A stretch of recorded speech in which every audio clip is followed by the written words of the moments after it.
Hello everyone, how are you? Welcome in this new video. In today's video I'm going to show you the best alternative to Winamp for Linux. So if you want to use Winamp on Linux, you can use it with Wine or you can use Audacious, which I think is the best way because Audacious is native for Linux and we're going to make it look exactly like Winamp. And so let's begin the installation. So the first thing to do is go into Google and type Winamp skins. So we already installed the skin that we want to use for Winamp. You can open the Winamp museum, and here this is like the default one that I've already installed. This is another one of the defaults, I think. And so yeah, here you can search, you can install whatever skin you want. There are thousands probably, so yeah, you can have a lot of fun in this website. And after we've installed the skin, we're going to install Audacious. Now let's be careful when we do it because we don't want to install the one from FlatHub, okay? We don't want to install the Flatpak, because the Flatpak Audacious works differently. I don't know how it works, so maybe this can be done with the Flatpak too, but I don't know how to do it. So in this video we're going to only cover the one from the official repositories. It doesn't matter what distro you use, Audacious should be in the official repositories of any distro. So let's search for Audacious inside our store, and here it is. I'm not going to install the one from Flatpak, as I've said, I'm going to install the one from the official repositories.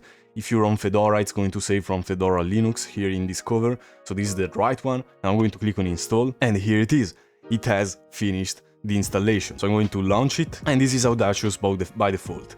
This doesn't look like Winamp at all, but if you go into the settings, here, instead of the Qt interface, we have a Winamp classic interface. And so here it is. This is the classic Winamp interface. Here on skin we can change the skin. As you can see, we have a couple pre-installed by default. They're all pretty ugly if you ask me, except this one. This one looks nice.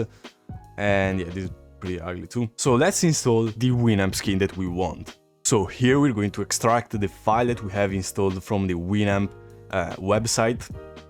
So we're going to right click on it, extract here. So here we have to copy the folder that we have extracted, and we have to go into the root directory. Now if you're on GNOME, it's not going to appear here because they have removed that. As always, they like removing features. So you have to type this / to enter the root directory on GNOME. Otherwise, you can just click on Fedora or root here in the devices in Dolphin. And then we're going to open user, share, Audacious, and then we have a folder called skins, so we're going to open it, and we're going to paste the folder that we have copied. Now it's not pasting because it says that I don't have permission, so how do we work around this? If you're on GNOME, you have to type admin 2 points and then input your password, and so now we are in admin. But if you are on KDE and we're using Dolphin, we can just do a right click and open as administrator. So this is the best way for me. I like it the most because it's the easiest. And so we're going to copy the folder that we have extracted, the one with the skin, and then we're going to paste it inside the skins folder of Audacious. So paste one folder, and that's it. That's all we have to do.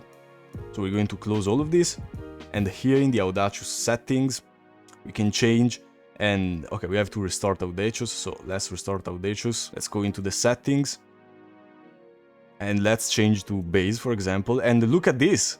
Look at what we have right now. We have Winamp, and so we're also going to add here on view, show equalizer, and show playlist editor. And look at what we have. We have Winamp. So yes, that's it. You can add as many skins as you want. This is super customizable and it will work exactly the same as Winamp, but it's native, it's more modern, and it's just the best alternative to Winamp on Linux. So yeah, that is it for today's video. I hope it helped, and if it did, please leave a like and subscribe because it really helps the channel grow a lot. And I'm going to see you in the next video. Have an amazing day.